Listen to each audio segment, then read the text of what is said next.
आदाब। पिछले एपिसोड में जैसे मैंने सारी चीज़ें आपको बताई कि कैसे कांग्रेस का राइज हुआ, किस तरह से कुछ ख़ास लोगों को अंग्रेज़ों ने तरजीह दी, इसके बाद बिहार के लोगों ने उसके ख़िलाफ़ आवाज़ें उठाई और फिर अलग बिहार स्टेट बना। और इसमें मुसलमानों का क्या रोल था, इस चीज़ पे भी हमने चर्चा किया। और बेसिकली ये सारा मूवमेंट फ्रीडम स्ट्रगल से किस तरह से जुड़ रहा है, इसके ऊपर भी हमने बात की। तो किस तरह से कांग्रेस कुछ ख़ास लोगों से निकलकर आवाम की पार्टी बनती चली गई। और इसके बाद महात्मा गांधी का 1917 में चंपारण की धरती पर आना, वो जो पूरा मूवमेंट चलना, वो अपने में एक यूनिक चीज़ है। इसके ऊपर डिटेल्ड में हम आगे बात करेंगे, लेकिन अभी हम बेसिकली खाका बताते चलते हैं। तो 17 में गांधी आए गए, वो सारी चीज़ें हो गई। 18 में के एंड होते होते सेकेंड वर्ल्ड वॉर ख़त्म हुआ।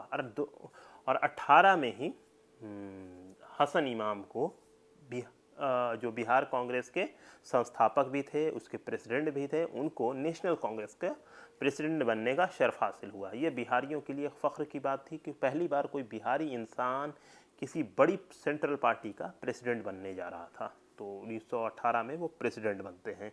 और 1919 में अप्रैल के महीने में एक वाक़या होता है, जलियांवाला बाग। सैकड़ों की तादाद में लोग कत्ल कर दिए जाते हैं रॉलेक्ट एक्ट के विरोध में। तो रॉलेक्ट एक्ट का विरोध पटना में भी हो रहा था। उसकी सरपरस्ती कौन कर रहे थे? हसन इमाम। और उनके साथ उनके दामाद समी साहब, खुर्शीद हसनैन साहब, मौलाना मजरुल हक और ऐसे दीगर बहुत सारे फ्रीडम फाइटर बढ़ चढ़ कर हिस्सा ले रहे थे। लेकिन जलियांवाला बाग में जो गोली चली, उसने पूरे हिंदुस्तान को हिला कर रख दिया। और इसके बाद शुरू होता है एक अलग ही तहरीक। और इसके बाद लगातार तहरीकों का जो दौर शुरू हुआ, वो जाके ख़त्म हुआ जब हमारा मुल्क हिंदुस्तान आज़ाद हुआ। तो यहाँ पे सारी तहरीकें चल रही थी। इसी बीच में जो टर्की और उन सारी चीज़ों का जो मामला चल रहा था, उसको लेकर हिंदुस्तान के मुसलमानों में रोष था। तो इस रोष को एक तरह से ये समझिए कि बेसिकली आम तौर पर ये कह दिया जाता है कि टर्की में जो चीज़ हो रहा था उसको लेकर मुसलमान बड़े हंगामा कर रहे थे, तो ये एक मुस्लिम एंगल है। तो ये बेसिकली एक मुस्लिम एंगल नहीं था। हिंदुस्तान की जंग आज़ादी सिर्फ हिंदुस्तान की जंग आज़ादी नहीं थी। बेसिकली हिंदुस्तान की जंग आज़ादी एंटी कॉलोनियल लड़ाई थी। यानी पूरी दुनिया में अगर हिंदुस्तान आज़ाद हो जाता है 1920 में, तो हिंदुस्तान खामोश नहीं बैठेगा।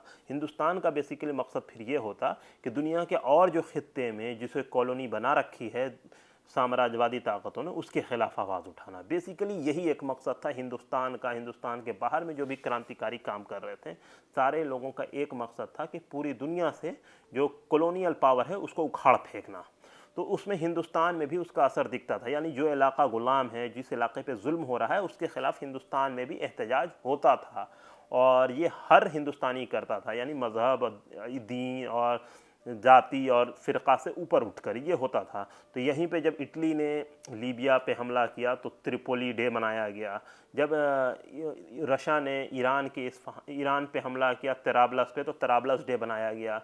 जब ये जो इलाका आपका है ग्रीस और टर्की वाला वार है, तो उसमें एक डे मनाया गया। तो इस तरह से सारा चीज़ यहाँ पे मनाया जाता था। और मनाने वाले में सिर्फ हिंदू नहीं होते थे, सिर्फ मुसलमान नहीं होते थे, बल्कि हिंदुस्तानी होते थे, सारी आवाम होती थी। तो इसको सिर्फ आज की डेट में अजीब तरह से ऐसे पेश कर देना कि जो खिलाफत मूवमेंट है वो तुर्की के खलीफा के लिए और खिलाफत के लिए था, बेसिकली वो नहीं था। ये एक अलग मामला था जिसको बेसिकली आज की डेट में इस हिसाब से पोर्ट्रे किया जाता है। क्योंकि जंग आज़ादी जो है वो एक यूनिक लड़ाई थी। मतलब आज़ादी किस चीज़ से हम मांग रहे थे? आज़ादी कॉलोनियल पावर से मांग रहे थे। तो जो भी मुल्क कॉलोनी बना रहा था उसके खिलाफ आवाज़ उठाई जा रही थी। चाहे फ़लस्तीन का जो इलाका है उसके लिए हाइफा डे मनाना और अलग अलग डे मनाना, वो रेगुलर चल रहा था हिंदुस्तान में। जैसे जापान ने जब चीन के ऊपर हमला कर दिया, तो हिंदुस्तान में जापानी सामान का बाइकआउट हुआ है। जो पूरा मामला है, उस वक्त नेताजी सुभाष चंद्र बोस 38 का दौर है, वो प्रेसिडेंट हैं। उसी इलाके में जापान का बाइकआउट हो रहा है, समझ लीजिए। बाद में नेताजी जापान ही में जाते हैं, वहाँ आईएनए बनती है, पूरी जंग होती। लेकिन यही कह रहे हैं फिर हिंदुस्तानी जो ये है, क्या नाम है, डॉक्टर की टीम, वो जब चाइना जाती है वहाँ के लोगों की मदद करने के लिए, जिसमें एक बहुत बड़ा नाम डॉक्टर कुटनिस का है। वैसे ही 12-11 में डॉक्टरों की एक टीम टर्की जाती है, जिसमें एक डॉक्टर बिहार के भी थे। और ये सारी चीज़ें हैं। तो मतलब इसमें यह है कि कॉलोनियल वॉर है, एंटी कॉलोनियल वॉर है, मतलब उसके खिलाफ जंग है। तो इसमें यह नहीं था कि हिंदुस्तानी लड़ रहे थे, ये लड़ रहे थे, वो लड़ रहे थे, ऐसा नहीं। ये सारे लोगों के मुनज़्ज़म ताकत थी कि पूरे दुनिया के जो क्रांतिकारी हैं एक है। तो बहरहाल, तो इसी में हम ये कह रहे थे कि ये सारी तहरीकें चल रही थी, ये सारी चीज़ें हो रही थी। फिर 1920 में खिलाफत मूवमेंट शुरू होता है मौलाना मोहम्मद अली जौहर और शौकत अली की क़यादत में। और इन लोगों ने बेसिकली जो शुरुआत की थी, तो एक ऑर्गेनाइजेशन बना था इनकी सरपरस्ती में। मौलाना अब्दुल बारी फिरंगी महली लखनऊ के रहने वाले हैं, उनके सरपरस्ती में खुद्दाम काबा। और मौलाना साहब बहुत करीबी इंसान थे इमारत शरिया के, जो बानी थे मौलाना अबुल मोहसिन मोहम्मद सज्जाद के। तो और इन्हीं लोगों ने मिलकर सबसे पहले वहाँ पे कमेटी बनी। फिर खिलाफत कमेटी का जो दूसरा हेडक्वार्टर बना वो गया का एक मदरसा बना, गया का मदरसा अनवारुल उलूम। वही मदरसा बेसिकली जमीयत उलमा बिहार का सेंटर भी था 1917 में। फिर मौलाना सज्जाद साहब ने ही जमीयत उलमा हिंद की बुनियाद डाली, मतलब वही उसके की पर्सन थे, उलमाओं का ऑर्गेनाइजेशन। तो ये सारी चीज़ें चलती रहीं, ये सारी चीज़ें होती रहीं। और इसके बाद एक चीज़ इसमें और हो रहा है कि ये सारे लोग आपस में मिलकर काम कर रहे हैं। फिर हिंदुओं ने भी साथ दिया, मुसलमानों ने उनका साथ दिया। हिंदू और मुसलमान मिलकर साथ में आते हैं। गांधी जी ने असहयोग तहरीक भी शुरू की, जिसमें खद्दर का कपड़ा पहनना है, हर चीज़ की बगावत करना है, अंग्रेज़ों सामान की होली देनी है। और यही 1920 के आखिर और 21 का जो दौर था, जब प्रिंस ऑफ वेल्स हिंदुस्तान आते हैं नेपाल के रास्ते से, तो उनके ख़िलाफ़ पूरे हिंदुस्तान में एहतजाज होता है। सेम एहतजाज बिहार में भी होता है।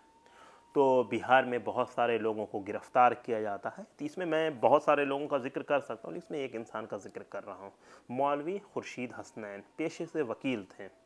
तो मौलवी खुर्शीद हसनैन के बहनोई थे सर सुल्तान साहब। सर सुल्तान साहब अंग्रेज़ों के बड़े करीब थे और ये जेल चले गए गिरफ़्तार होके।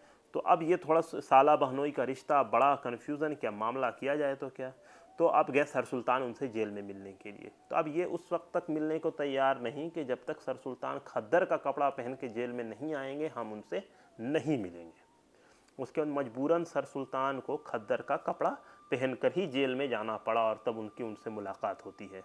और उसके अलावा बहुत सारी राइटिंग्स हैं जिसमें उन्होंने खिलाफत मूवमेंट के सपोर्ट में लिखा। तो बेसिकली आम तौर पर ये माना जाता है शियाने अली, जिन्हें हम आम तौर पर शिया कहते हैं, वो खिलाफत मूवमेंट के अगेंस्ट है, क्योंकि उनके यहाँ खिलाफत का कंसेप्ट अभी के लिए नहीं है। उनका एक ख़ास वक्त है जब खलीफा आएंगे, तो इसलिए उन्होंने खिलाफत मूवमेंट का विरोध किया था। लेकिन बिहार के कॉन्टेक्स्ट में देखिएगा कि बहुत सारे शियाने अली जो शिया मकतब फ़िक्र से अपने आप को जोड़ के रखते हैं, उन्होंने खिलाफत मूवमेंट का सपोर्ट किया। और मौलवी खुर्शीद हसनैन उस शख्स का नाम है जिन्होंने बज़ाब्ते राइटिंग्स लिखी हैं। और उन्हीं के जो मामू हुए रिश्ते में खैरात साहब, तो उन्होंने उनसे ख़त किताबत हुई, उन्होंने उनका विरोध भी किया। तो जिसके बाद उन्होंने मतलब जो पूरी किताबें लिखी खैरात साहब के बात का जवाब देते हुए मौलवी खुर्शीद हसनैन ने, वो अपने में नायाब है कि ये सच है कि खिलाफत हमारे लिए नहीं है, लेकिन अभी जो मुल्क के हालात हैं उसमें मेरा फ़र्ज़ है, दीनी फ़र्ज़ है कि हम इसका सपोर्ट करें। तो ये सारी चीज़ें हैं। तो ये अपने में एक यूनिक चीज़ है बिहार के कॉन्टेक्स्ट में कि किस तरह से यहाँ पे अजीब अजीब चीज़ हुई है। तो ये अपने में नायाब है। और बिहार में जो शख्स खिलाफत मूवमेंट की सरपरस्ती कर रहे थे उनका नाम था सैयद हसन इमाम।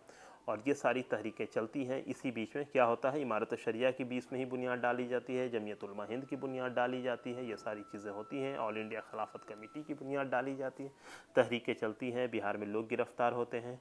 21-22 के आसपास में बी अम्मा बिहार आती हैं, बिहार के सारे इलाके का दौरा करती हैं, जिसमें कई लाख रुपए का चंदा होता है अंगोरा और तिलक स्वराज फंड के नाम पर, जिसमें चंदा देने वाले मुसलमान भी हैं, हिंदू भी हैं, सारे लोग हैं। ओरल हिस्ट्री डॉक्यूमेंटेशन में मैंने कई लोगों से बात की तो उसमें बहुत सारी चीज़ें मुझे मिली कि किस तरह से औरतों ने अपने कान की बाली, अपनी झूमक निकाल के चंदा में दे दिया। तो ये अपने में एक अलग जज्बा था लोगों का कि किस तरह से उन्हें अपने मुल्क हिंदुस्तान को आज़ाद करवाना था। तो जो खिलाफत मूवमेंट है वो 1857 के बाद एक दूसरा मौका है जब हिंदू और मुसलमान कांधे से कांधा मिलाकर लड़ रहे थे, मतलब एक साथ हो गए थे, मतलब कोई भी उनके खिलाफ, एक दूसरे के खिलाफ नहीं था आपस में।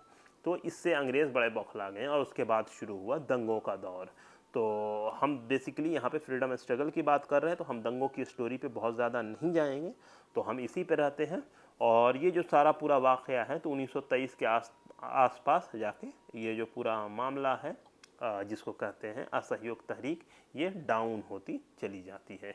और इसके बाद जो नई तहरीक जन्म लेती है वो ये है हथियारबंद लोगों की तहरीक, यानी जो स्टूडेंट जिन्होंने कॉलेज छोड़ दिया था, स्कूल छोड़ दिया था, हर चीज़ छोड़ दिया था, वो अब उनको समझ में नहीं आ रहा कि हमारे साथ तो बेसिकली धोखा हो गया, तो वो उन लोगों के साथ चले गए जो गुट भगत सिंह का गुट था, चंद्रशेखर आज़ाद का था। तो बहुत सारे वो लोग जो इधर थे वो उधर गए।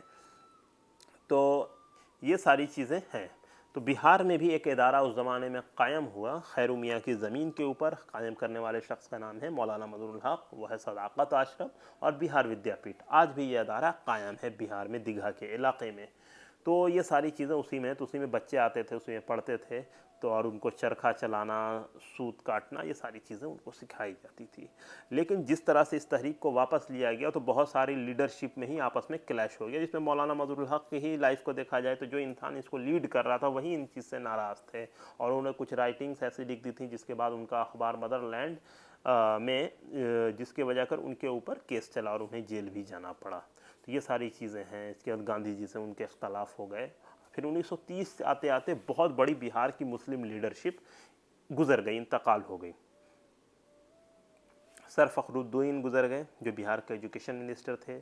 शाह मोहम्मद ज़ुबैर साहब गुजर गए जो बिहार किसान सभा के प्रेसिडेंट थे। उन्होंने ही बनाई थी पहली किसान सभा, दूसरी बनाई थी स्वामी सहजानंद सरस्वती ने, वो गुजर गए। फिर गुजर गए अली इमाम 31-32 के दौर में, हसन इमाम 32-33 के दौर में। इसी तरह से मौलाना मजरुल हक गुजर गए 1930 में। तो पूरी जो लीडरशिप है मुसलमानों की, जो बड़ी लीडरशिप थी, जो इन्फ्लुएंस करती थी, वो गुजर गई। तो उसके बाद लीडरशिप सेकंड जनरेशन को मिली। तो उसके बाद राइज होता है सैयद अब्दुल अजीज़ साहब का, बिहार के एजुकेशन मिनिस्टर रहे हैं, मुस्लिम यूनाइटेड पार्टी के प्रेसिडेंट थे, बाद में मुस्लिम लीग के बिहार के प्रेसिडेंट हुए, और उन्हीं की सरपरस्ती में 1938 में सेशन होता है मुस्लिम लीग का बिहार में। बैरिस्टर मोहम्मद यूनुस साहब जो बिहार के पहले प्रीमियर थे, उनका राइज होता है 1937 में, इलेक्शन जीतते हैं मुस्लिम इंडिपेंडेंट पार्टी से। और अब्दुल क़य्यूम अंसारी साहब का राइज होता है, मतलब ये थर्ड जनरेशन की पार्टी है, सेकंड जनरेशन की पार्टी है। फर्स्ट ये लोग थे जो इंतकाल किए 30 के बाद। इनके इंतकाल के बाद जिन लोगों ने लीडरशिप को संभाला, उसमें ये तो 3 नाम मैंने लिया है, ये प्रोमिनेंट है। अब्दुल क़य्यूम अंसारी साहब, सैयद अब्दुल अजीज़ साहब, बैरिस्टर मोहम्मद यूनुस साहब, तीनों की लीडरशिप में अलग तरह की पॉलिटिक्स हुई, जिसके ऊपर हम आगे बात करेंगे। लेकिन अभी हमें इजाज़त दीजिए, आगे हम आपसे मिलते हैं फिर अगले वीडियो में, अगले एपिसोड में। बहुत बहुत शुक्रिया।